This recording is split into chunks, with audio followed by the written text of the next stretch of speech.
बिस्मिल्लाहिर्रहमानिर्रहीम, अस्सलाम वालेकुम। मैं हूं आपका मेज़बान शफ़क़त अली। आज 9 दिसंबर है, साल 2020।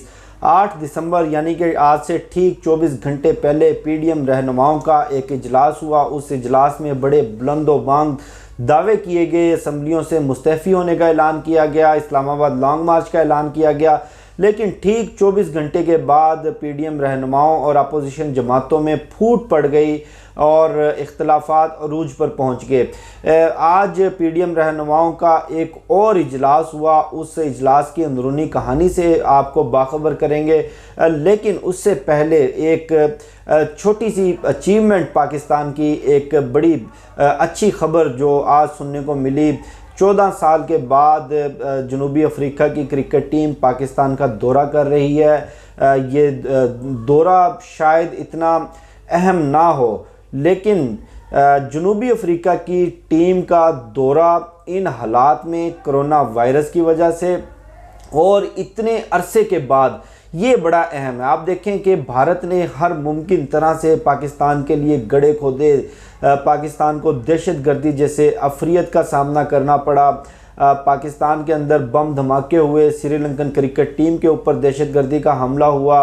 उसके बाद पाकिस्तान में सियासी हालात भी इतने ठीक ना थे, लेकिन बतदरीज वज़ीर आज़म इमरान खान जब से हुकूमत में आए हैं, ना सिर्फ उन्होंने दहशतगर्दी के अफरियत को बंद किया, लेकिन इमरान खान की हुकूमत के साथ साथ मुस्लिम लीग नून की हुकूमत और पाकिस्तान पीपल्स पार्टी की हुकूमत ने भी दहशतगर्दी के ख़िलाफ़ फ्रंट लाइन के ऊपर कौम की क़यादत की।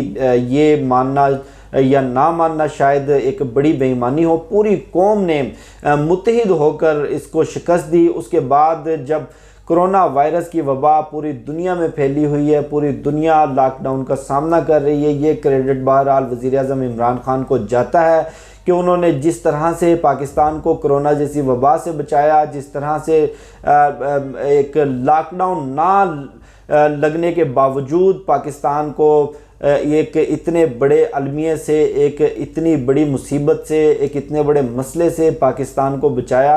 अब बतदरीज पाकिस्तान पूरी दुनिया के लिए खुलने लगा है।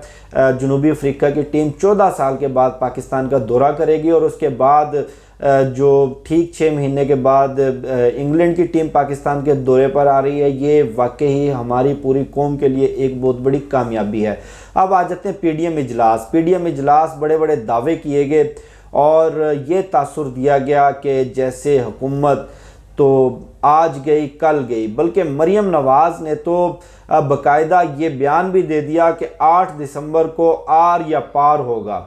अब आर या पार वो 8 दिसंबर को क्या करने लगी थी? आर हुआ ना पार हुआ, उल्टा मरियम औरंगज़ेब ने उनके बयान से लाताल्लुकी का इजहार कर दिया कि मरियम नवाज़ ने तो ऐसा कोई बयान दिया ही नहीं। आर या पार उनका कल उस सूरत सामने आया जब पीडीएम रहनुमाओं ने एक मुशावरत के बाद, एक मीटिंग के बाद प्रेस कॉन्फ्रेंस की। उस प्रेस कॉन्फ्रेंस में उन्होंने इस्लामाबाद मार्च का ऐलान किया और असम्बलियों से मुस्तफ़ी होने का ऐलान किया। लेकिन असम्बलियों से मुस्तफ़ी होने का जो ऐलान था वो बज़ाते ख़ुद एक बहुत बड़ी कन्फ्यूजन थी, क्योंकि कौमी असम्बली की नशिस्तों से मुस्तफ़ी होने का ऐलान किया गया था और ये कहा कि पीपल्स पार्टी सिंध हुकूमत नहीं छोड़ेगी, लेकिन बाकी जमातें सूबाई असम्बलियों से भी मुस्तफ़ी हो जाएंगी। बाकी जमातें कौन कौन सी? अवैस नूरानी की जमात, उसका क्या स्टेक है पाकिस्तान की सियासत में, और अवामी नेशनल पार्टी, उसकी कितनी नशस्तें हैं, और क्या मुस्लिम लीग नून? हाँ, मुस्लिम लीग नून पंजाब में एक बड़ा ख़तरा बन सकती थी अगर पंजाब हुकूमत को वो तब्दील करने की कोशिश करते, और पीपल्स पार्टी अगर सिंध हुकूमत छोड़ देती तो हुकूमत के लिए एक बड़ा बहरान होता। अच्छा, फिर दिलचस्प बात, जिस मकसद के लिए ये असम्बलियों से मुस्तफ़ी होने का ऐलान कर रहे हैं, यानी सेनेट इंतखाबात रोकने के लिए, सेनेट से मुस्तफ़ी होने का ऐलान इन्होंने नहीं किया और कहा कि सेनेट से इस्तीफ़े हम नहीं देंगे। क्यों जनाब? सेनेट में बैठना क्या ज़्यादा स्वाब का काम है जो कौमी असम्बली में बैठने से नहीं मिलता? क्या सेनेट में बैठने से ज़्यादा टीएडीए मिलता है इनको? इनका सिर्फ़ और सिर्फ मसला इमरान खान की हुकूमत के लिए प्रॉब्लम्स क्रिएट करना, पाकिस्तान की सलामती को नुकसान पहुंचाना। अब हुआ क्या कि इन ऐलानात के ठीक 24 घंटे के बाद तमाम सियासी जमातों को, जो बड़ी स्टेक होल्डर्स हैं पाकिस्तान की इस जमहूरियत में, पाकिस्तान के इस जमहूरी निज़ाम में, इख्तलाफात शुरू हो गए। सबसे पहला इख्तलाफ पीपल्स पार्टी ने किया। जैसे कि मैं आपको बताता रहा हूँ कि पीपल्स पार्टी सबसे पहले भागेगी। उन्होंने कहा कि जनाब, आपने ये जो इस्तीफ़ों वाला कार्ड इस्तेमाल किया है, ये इस्तीफ़ों वाला कार्ड बहुत बाद में इस्तेमाल करना चाहिए था। पहले आप लॉन्ग मार्च का ऐलान करते, धरनों का ऐलान करते, मुल्क गिर एहतजाज का ऐलान करते, उसके बाद इस्तीफ़ों का ऐलान करते। अगर इस्तीफ़े देने भी हैं तो हम मियाँ साहब को देंगे, मौलाना साहब को इस्तीफ़े नहीं देंगे, और मियाँ साहब को भी इस सूरत में देंगे कि मियाँ साहब पाकिस्तान वापस आएँ। पीपल्स पार्टी अपने तमाम अरकान के इस्तीफ़े मियाँ साहब के हाथ में रख देगी। अब ये खुद एक बहुत बड़ा लतीफ़ा है। पहला लतीफ़ा तो ये कि ना नोमन तेल होगा, ना राधा नाचेगी, ना मियाँ साहब के प्लेटलेट्स पूरे होंगे, ना वो पाकिस्तान आएंगे, ना पीपल्स पार्टी उनके हाथ पे इस्तीफ़े रखेगी। दूसरा, ये दुनिया की कौन सी तारीख़ में, दुनिया की कौन सी जमहूरियत में, दुनिया के कौन से कानून में ऐसा होता है कि इस्तीफ़े अपनी पार्टी को जमा करवाए जाएँ। और भाईजान, इस्तीफ़े तो कौमी असम्बली और सूबाई असम्बली के स्पीकर को दिए जाते हैं। अगर आप में इतनी ही तड़ है तो आप इनफरादी तौर पर या ग्रुप्स की सूरत में कौमी असम्बली के और सूबाई असम्बली के स्पीकर को इस्तीफ़े दें। ये अपनी जमात के चेयरमैन को या अपनी जमात के सदर को इस्तीफ़े जमा करवाने वाला कौन सा कानून आ गया, कौन सा रवाज आ गया? हमने तो ऐसा कभी भी ना कानून की किताबों में पढ़ा, ना पॉलिटिकल साइंस की किताबों में पढ़ा, और ना कहीं ऐसा होता देखा। अब एक तरफ तो पीपल्स पार्टी ने इख्तलाफात कर दिए, जिसकी वजह से आज पीडीएम का दूसरा इजलास बुलाया गया, और दूसरी जानिब मुस्लिम लीग नून को और पीपल्स पार्टी को खुद अपनी जमात के अंदर बगावत का सामना है।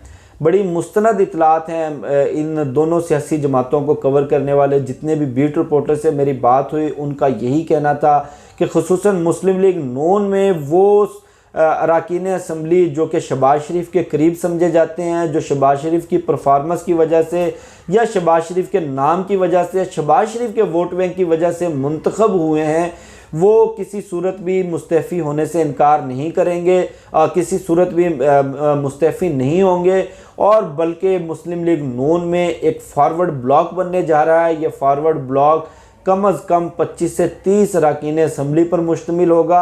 इसी तरह पीपल्स पार्टी ने भी अपने अपोजिशन के इत्तेहादियों से इन खदशात का इजहार किया है कि अगर हम इस स्टेज के ऊपर अपनी जमात के इस्तीफ़े मौलाना के हाथ में, किसी और के हाथ में देते हैं तो हमारी जमात में भी फॉरवर्ड ब्लॉक बन सकता है, हमें भी बगावत का खदशा है।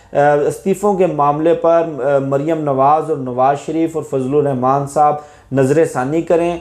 इस नज़र सानी के लिए आज ये पीडीएम का दूसरा सरबराही इजलास बुलाया गया। इसकी बज़ाहिर और कोई वजह नहीं थी, और आप ये देखेंगे कि आइंदा आने वाले दिनों में जैसे जैसे इनकी डेडलाइन करीब आएगी, वैसे वैसे ये सारे एक एक करके टूटते फूटते हुए नज़र आएंगे। ये थी आज के पीडीएम इजलास की अंदरूनी कहानी।